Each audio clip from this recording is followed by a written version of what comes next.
It's Friday. Jesus is praying. Peter is asleep. Judas is betraying. But Sunday is coming. It's Friday. Pilate's struggling. The council is conspiring. The crowd is vilifying. They don't even know that Sunday's coming. It's Friday. The disciples are running like sheep without a shepherd. Mary's crying. Peter is denying. But they don't know that Sundays are coming. It's Friday. The Romans beat my Jesus. They robe him in scarlet. They crown him with thorns. But they don't know that Sunday's coming. It's Friday.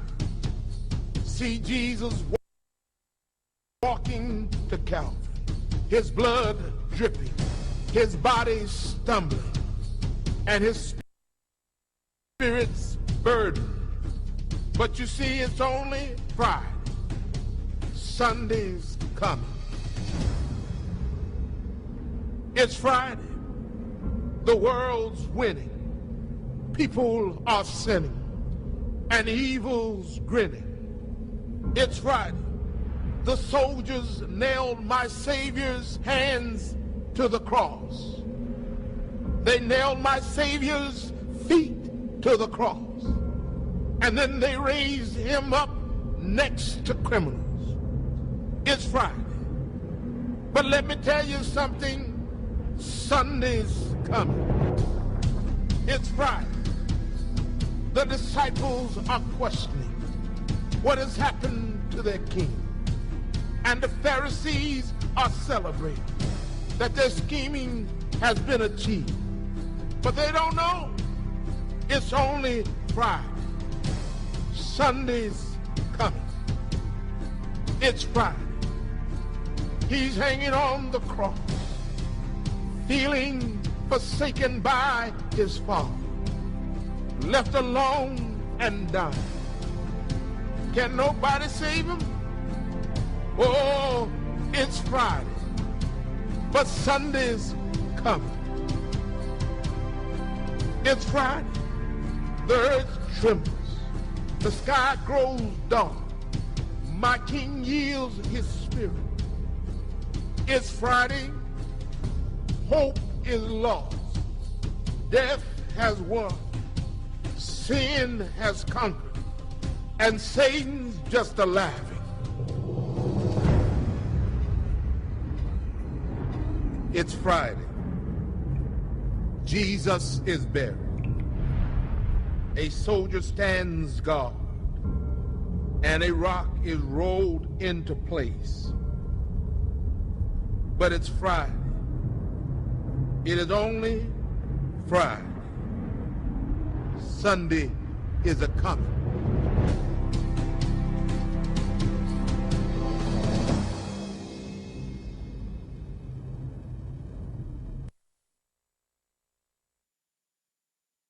Glória a Deus, Ele vive, Ele é Senhor, e o domingo da ressurreição, da Páscoa do Senhor, é uma realidade.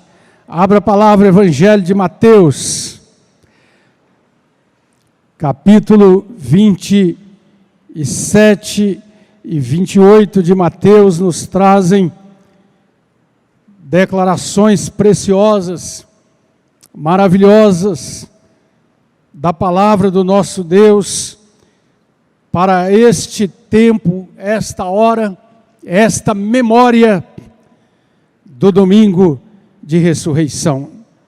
Mateus capítulo 27, vamos ler a partir do verso 57, que diz: caindo a tarde, veio um homem rico de Arimateia chamado José, que também era discípulo de Jesus.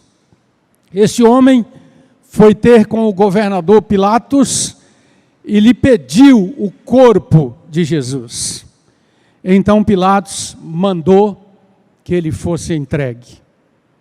E José, tomando o corpo, envolveu num pano limpo de linho e o depositou no seu túmulo novo, que fizera abrir na rocha, e rolando uma grande pedra para a entrada do sepulcro, se retirou. Leia comigo 61 a 63, vamos lá? Achavam-se ali sentadas, em frente da sepultura, Maria Madalena e a outra Maria. No dia seguinte, que é o dia depois da preparação, reuniram-se os principais sacerdotes e os fariseus, e dirigindo-se a Pilatos, disseram-lhe: Senhor, lembramos-nos de que aquele embusteiro, enquanto vivia, disse: depois de 3 dias, ressuscitarei.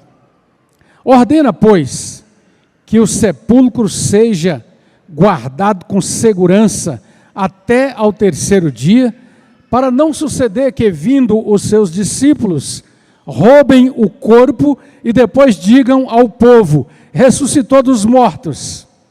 E será o último embuste pior que o primeiro. Disse-lhes Pilatos: aí tendes uma escolta, ide e guardai o sepulcro como bem vos parecer. Indo eles, montaram guarda ao sepulcro, selando a pedra e deixando ali a escolta. Vamos continuar a leitura, lendo juntos os 4 primeiros versos do capítulo 28. Vamos lá? No findar do sábado, ao entrar o 1º dia da semana, Maria Madalena e a outra Maria foram ver o sepulcro. E eis que houve um grande terremoto, porque um anjo do Senhor desceu do céu, chegou, removeu a pedra e assentou-se sobre ela. O seu aspecto era como um relâmpago, e a sua veste alva como a neve.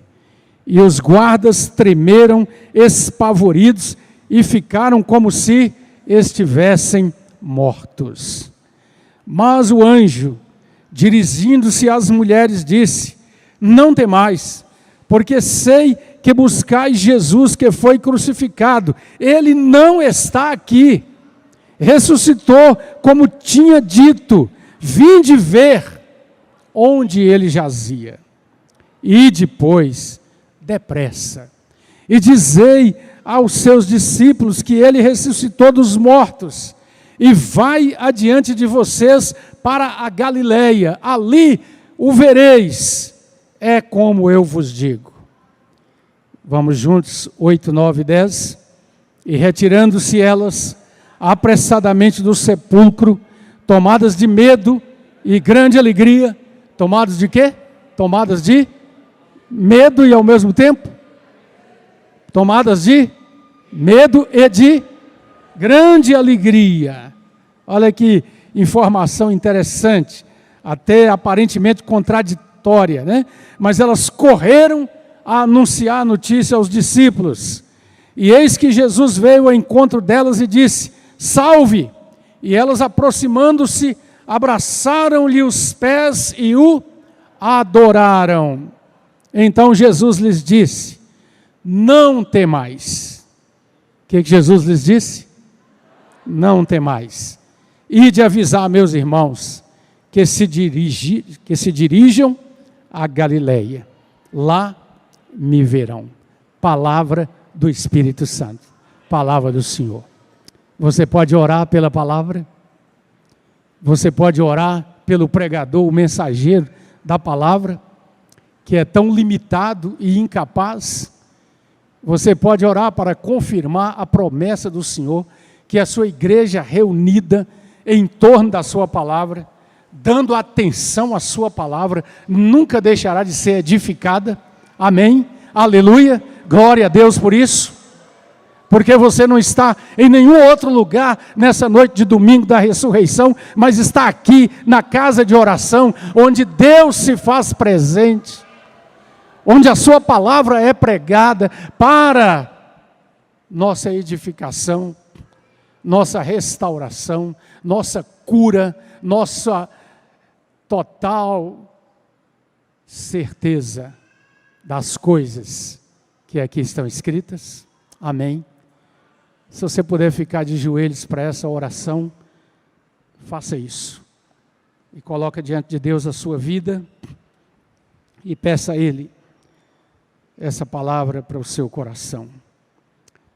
Bendito Senhor, é a Tua palavra e não palavra do homem. É a Tua palavra e não raciocínios da mente humana. É a Tua palavra e não uma história religiosa do homem buscando a divindade. É a Tua revelação. E nós Te louvamos porque ela foi preservada. Tem sido anunciada ao longo dos séculos e prevalecerá até que o Senhor venha. Bendito seja o Senhor. Edifica o nosso coração. Tem misericórdia de nós. Renova nossas forças, Senhor. Ajuda-nos, porque sem Ti nós nada podemos fazer. Oramos no nome de Jesus. Amém. Glória a Deus. Glória a Deus.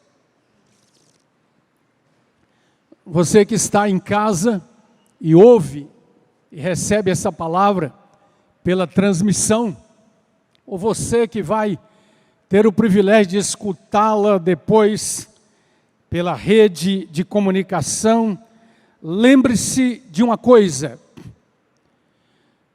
e lembre-se, colocando isso como algo importante na sua vida, nós precisamos olhar com muita atenção, nós precisamos olhar com o nosso coração à frente da nossa mente, os relatos preciosos da Páscoa do Senhor, da ressurreição de Jesus, porque neles nós encontramos um caminho e uma direção para o tempo que nós vivemos.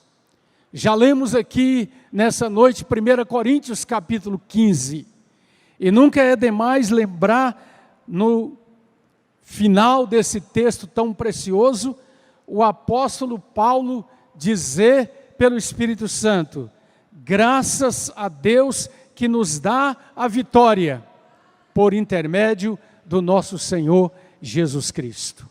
Vamos dizer todos juntos?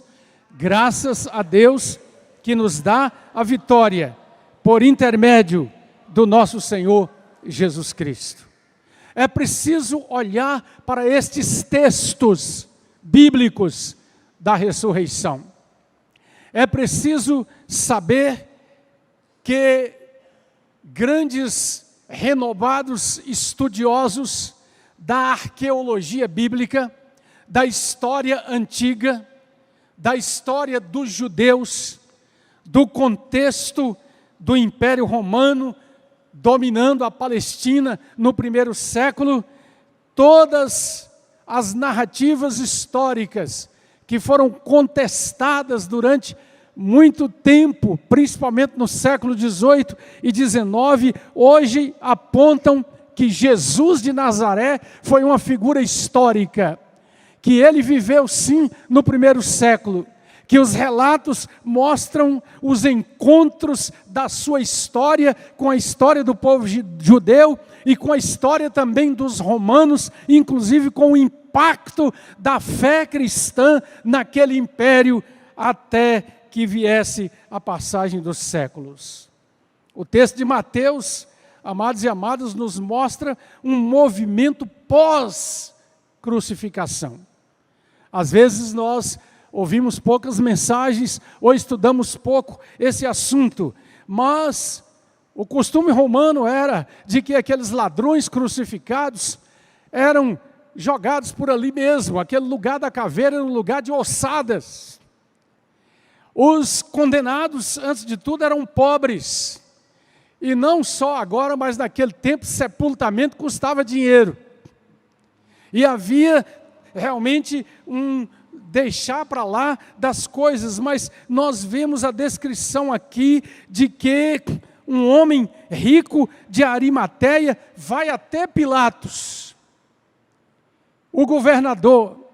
Pilatos, que já está muito abalado, agitado por tudo aquilo que acontecera no julgamento daquele justo, que ele não teve nenhuma dúvida que tinha diante de si um justo.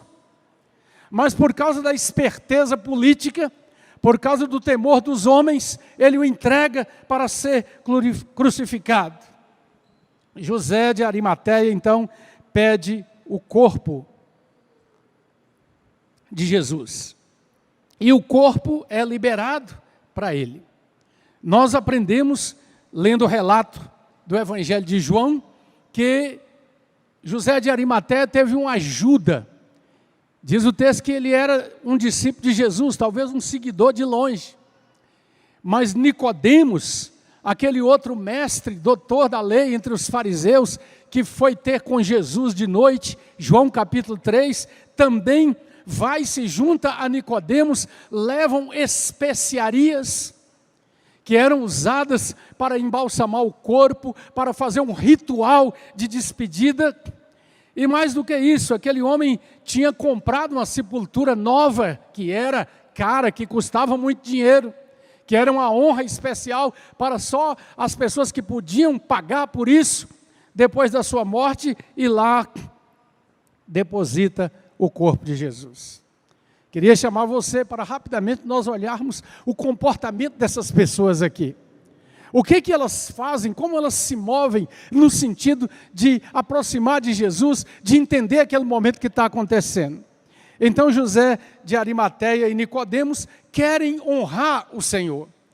Com certeza também eles ainda não criam, ainda não sabiam, ainda não entendiam, ainda não discerniam essa ideia da ressurreição. Mas, volta para o texto, se você fechou, abre de novo, é bom sempre acompanhar a palavra. Nós encontramos aqui duas mulheres, que diz o texto, vão também até a sepultura. Mas antes das mulheres, nós temos um movimento dos sacerdotes e dos fariseus. Capítulo 62, Mateus 27. No dia seguinte, que é o dia depois da preparação, eles se reuniram e foram até Pilatos com um pedido.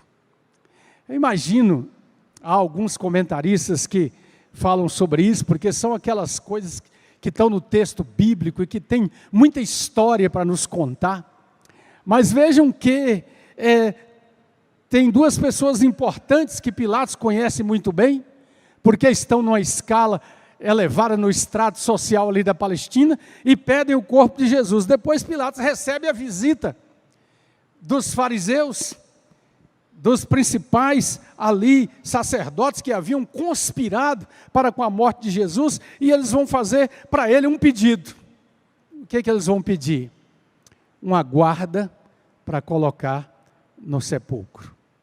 E o argumento que eles apresentam a Pilatos é de que eles ouviram, e isso aqui nos autoriza a dizer que os fariseus, as autoridades, os religiosos do templo, eles sabiam de tudo que Jesus pregava, seus corações eram endurecidos, eles sabiam que ele havia dito que ressuscitaria no terceiro dia.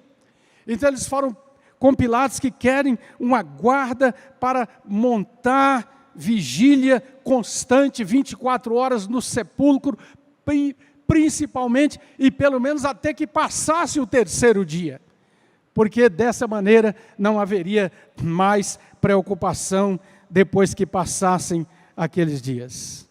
É muito interessante, queridos e queridas, ouvintes da palavra de Deus, que os fariseus tinham a sua guarda própria, a guarda do templo, inclusive que foi acionada para ir prender Jesus lá no jardim do Getsêmani. Parece que nessa atitude dos sacerdotes e dos fariseus, eles querem que haja uma guarda pública.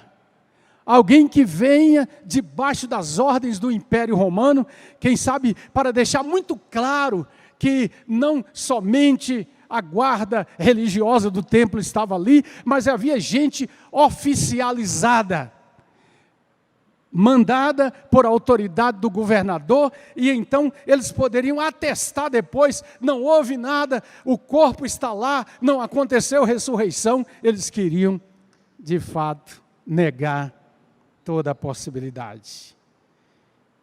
Mas então nós temos as mulheres. Pilatos concede essa guarda, pode levar, usem esses soldados como vocês quiserem. Olha para o texto bíblico, versículo 65. Guardai o sepulcro como bem vos parecer. Versículo 66, eles foram, montaram guarda, definiram direitinho as horas de vigília, quantos soldados tinham que estar o tempo todo, olhos bem abertos, e traz uma informação interessante, selando a pedra. Havia uma forma de selo, com inclusive uso de cera, para documentos romanos, para monumentos, para alguma coisa que deixasse bem claro ali que não foi violado e que estava totalmente preservado.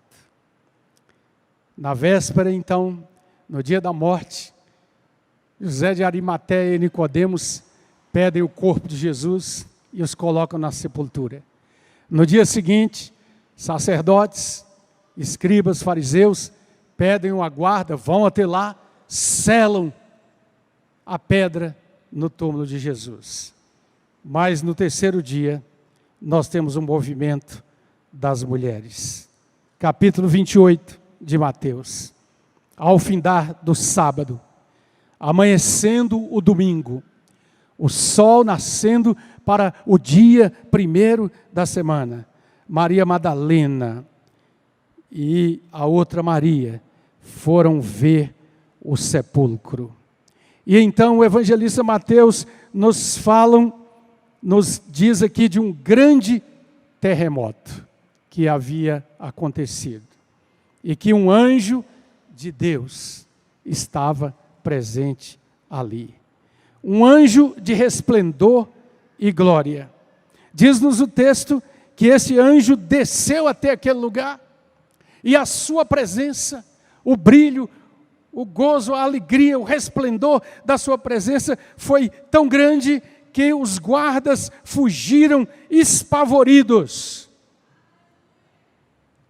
com um medo que perturbou profundamente aqueles homens calejados, homens que cumpriam vigílias muito intensas, que vigiavam, que tinham suas armas e que não se abalariam por qualquer movimento de homens que pudessem ir ali simular alguma coisa.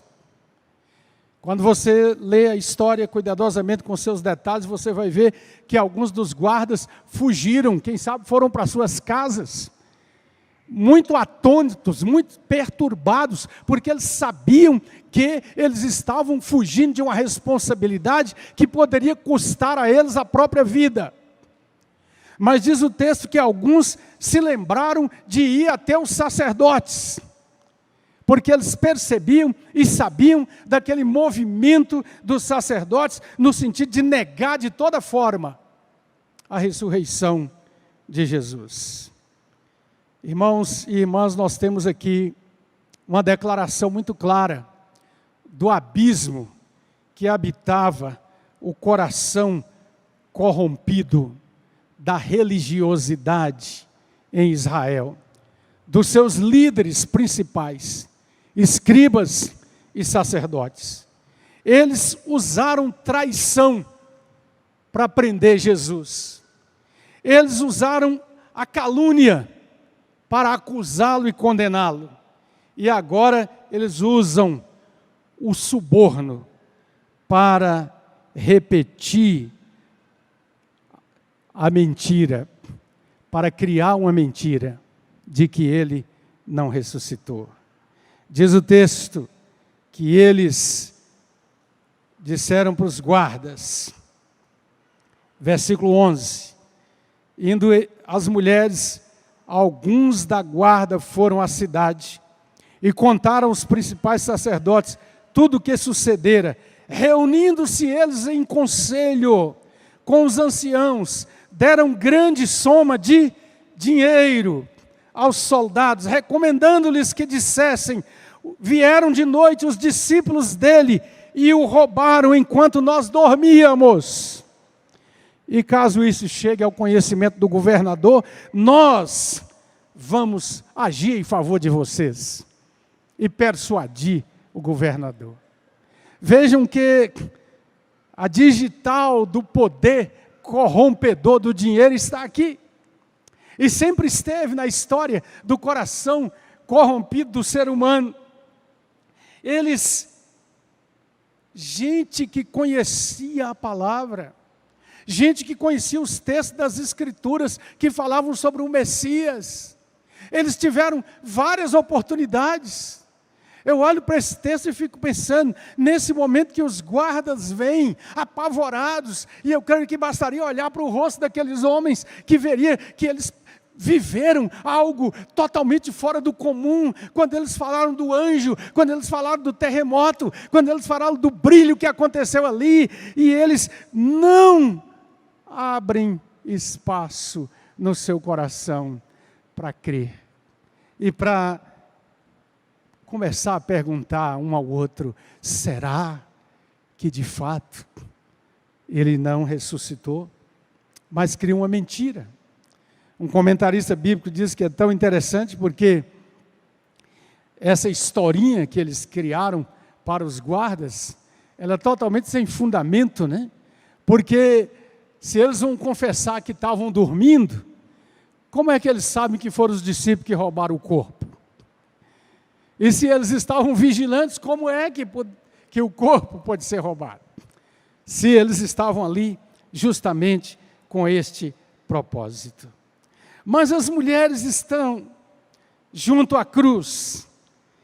E aqui nós vemos a descrição muito clara no versículo 61, que lá, ainda na sexta-feira e no sábado, elas estavam ali sentadas na frente da sepultura.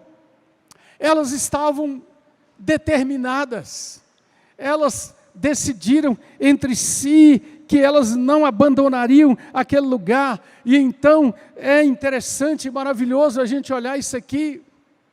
A coragem, a confiança, o amor, a dedicação destas mulheres. Elas estavam junto à cruz, diz o versículo 55, elas estavam junto ao túmulo, diz o versículo 61, elas estavam junto ao anjo celestial, no capítulo 28, elas tiveram uma gloriosa e maravilhosa experiência, porque elas prevaleceram, e elas recebem uma palavra do anjo, naquele momento tão crucial, tão importante, tão maravilhoso.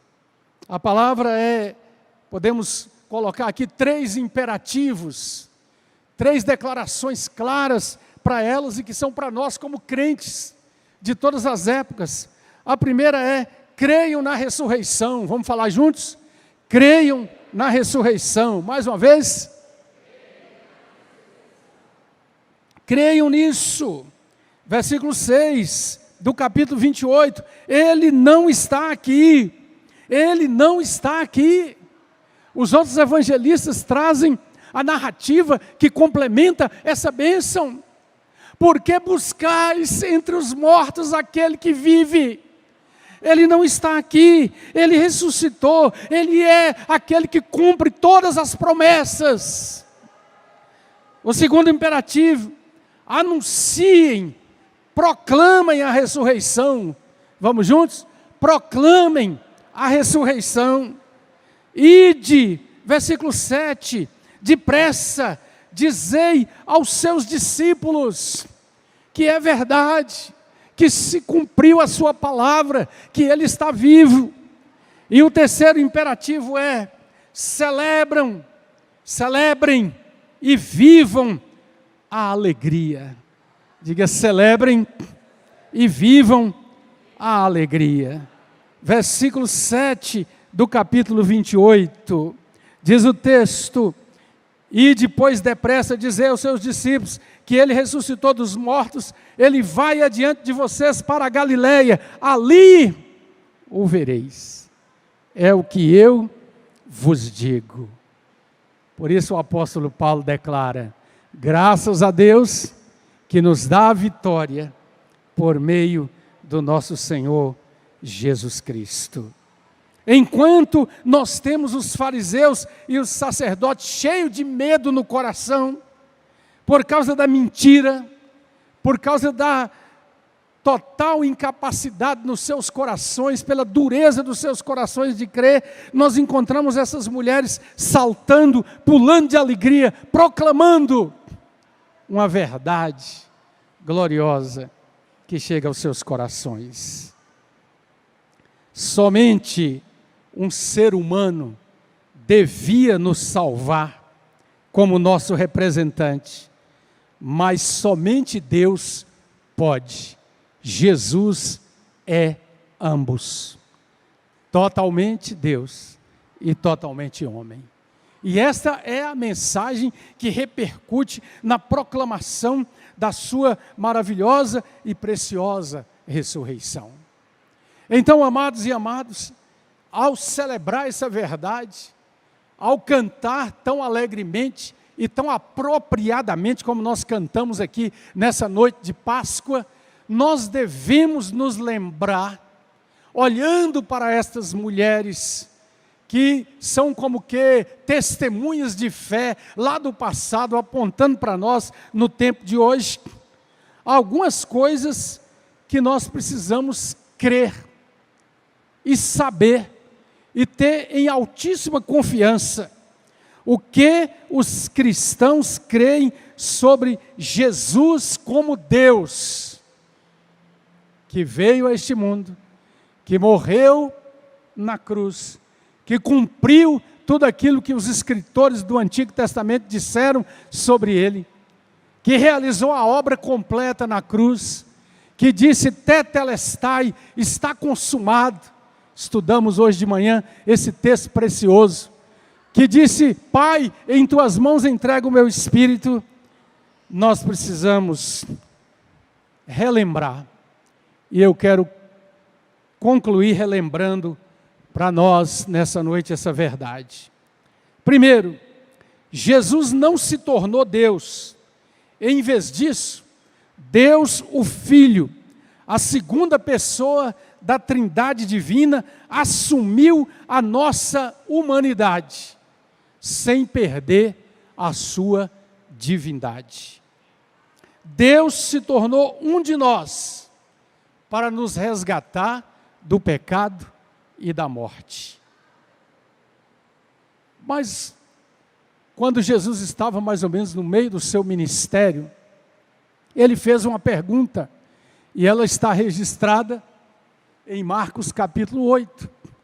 Ele chegou para os seus discípulos e perguntou: discípulos, vocês estão aí no meio das pessoas, a multidão está por aí, o que as pessoas dizem que eu sou? Quem dizem as pessoas eu sou? Você conhece a resposta que os discípulos deram para Jesus. Alguns disseram: Senhor, estão dizendo que o Senhor é João Batista que voltou. A esta altura, João Batista havia sido martirizado por Herodes, nós conhecemos o texto bíblico. Outros estão dizendo: ele é Elias, porque há uma profecia antiga dizendo que antes da consumação de tudo, Elias virá. Então estão dizendo: ele é Elias. Outros estão dizendo: ele é um dos profetas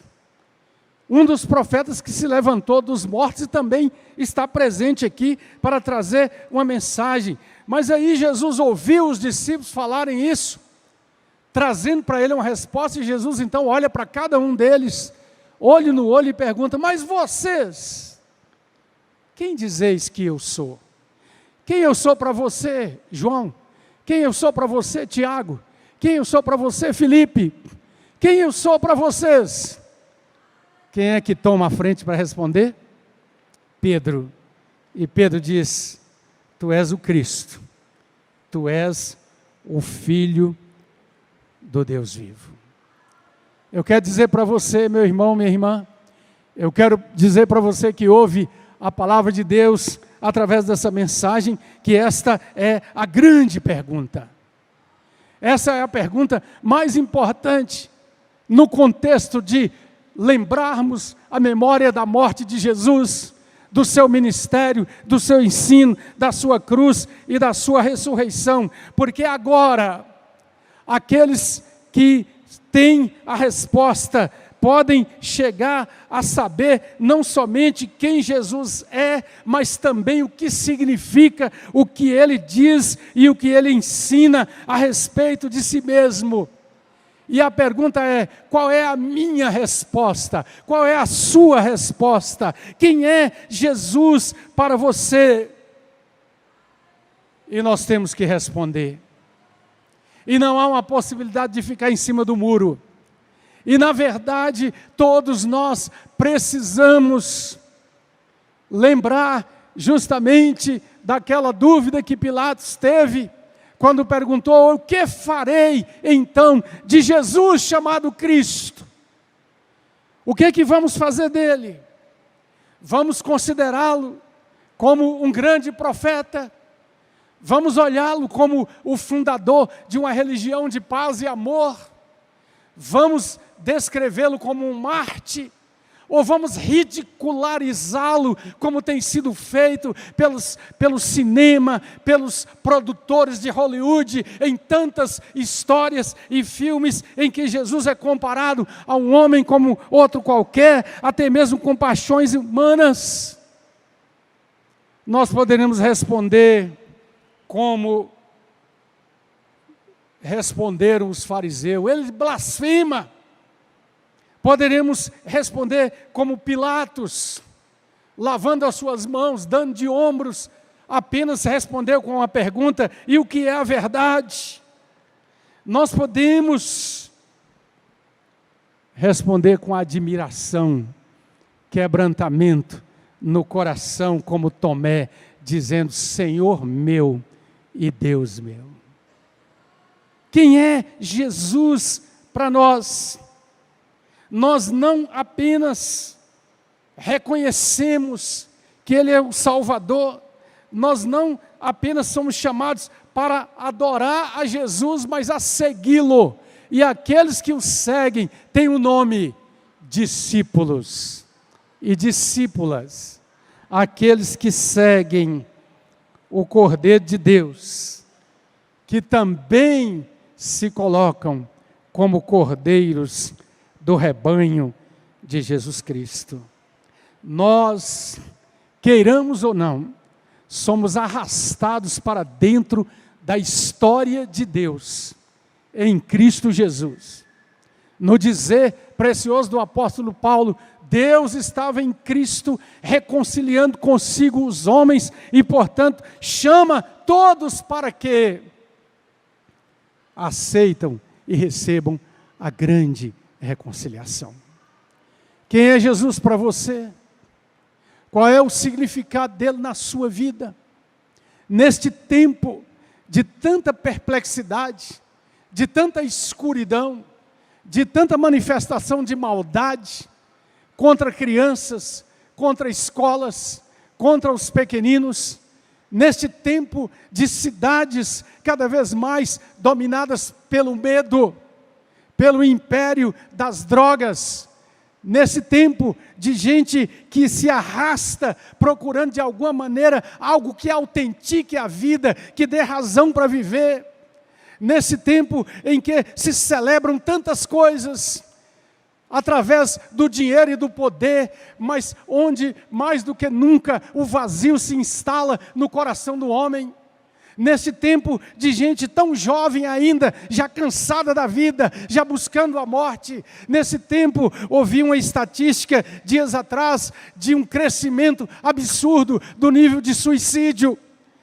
nesse tempo das drogas médicas para trazer o sono, para tirar a ansiedade, para dar um motivo qualquer, para não sairmos do sério.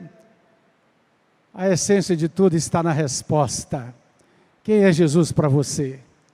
Quando nós nos aproximamos dele e quando nós o recebemos como Senhor e Salvador. Quando a sua bendita paz entra na nossa vida. Quando a obra da reconciliação acontece. Quando o fardo da culpa é tirado. Quando recebemos o perdão dos pecados. Quando entendemos que somos apenas peregrinos em direção ao lar. Nós experimentamos o que essas mulheres experimentaram aquele dia. Saíram dali jubilosas e cheios de alegria. Como aqueles dois caminhantes da estrada de Emaús voltaram para casa cheios de alegria e diziam um para o outro: o nosso coração não ardia, não havia algo tremendo acontecendo aqui dentro de nós, quando ele nos falava sobre as Escrituras e abriu o nosso coração. O meu lugar e o seu lugar não pode ser outro senão curvado diante dele, para dizer com todo o nosso coração: Jesus, sê tu meu Senhor e Salvador. Eu creio, tem misericórdia de mim, perdoa os meus pecados, livra-me do mal, e eu quero viver na tua presença. Amém? Que Deus os abençoe. Nós queremos chamar nossos irmãos da música novamente aqui, para que a gente possa celebrar mais uma vez, cantar com alegria, com louvor e com gratidão. O primeiro cântico que nós cantamos, um cântico de exultação. Aleluia! Ao Senhor toda adoração, todo louvor, o convite a toda a terra, o convite a todas as pessoas, é que nós nos curvemos diante do Cordeiro de Deus que venceu, e nos submetamos a Ele, com todo o nosso coração, com todo o nosso ser, com todas as nossas forças. Vamos ficar de pé, vamos adorar o Cordeiro de Deus que venceu. Toda glória, todo louvor ao Senhor, aleluia, que cante toda a terra, que exultem todos os povos, alegrem-se todos os povos. Jesus Cristo ressuscitou, e o seu povo pode dizer: graças a Deus que nos dá vitória, por meio do Senhor e Salvador Jesus. Cantemos com alegria. Aleluia.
Senhor Deus poderoso,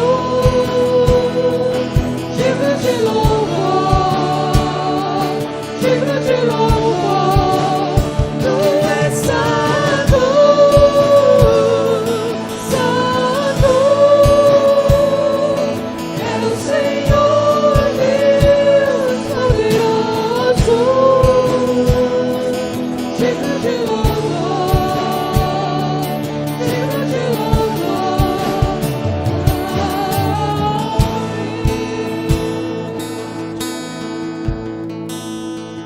Tu és digno, Senhor. Tu és digno, Senhor. Todas as nações virão e se prostrarão diante de ti. Ó Rei das nações, quem não temerá? Quem não proclamará teu nome? A tua palavra diz: o teu povo crê e espera aquele dia onde a trombeta soará, aquele dia onde todo joelho se dobrará, os poderosos do mundo se prostrarão perante o Cordeiro vitorioso, e toda língua há de confessar alto e bom som: Jesus Cristo é Senhor, para a glória de Deus Pai. Bendito Senhor, que tua igreja possa proclamar esta verdade enquanto aqui vivemos, que o Senhor nos dê fé, esperança, alegria, entendimento, unção e poder, para que a nossa vida seja uma proclamação da tua verdade, no nome de Jesus. Amém.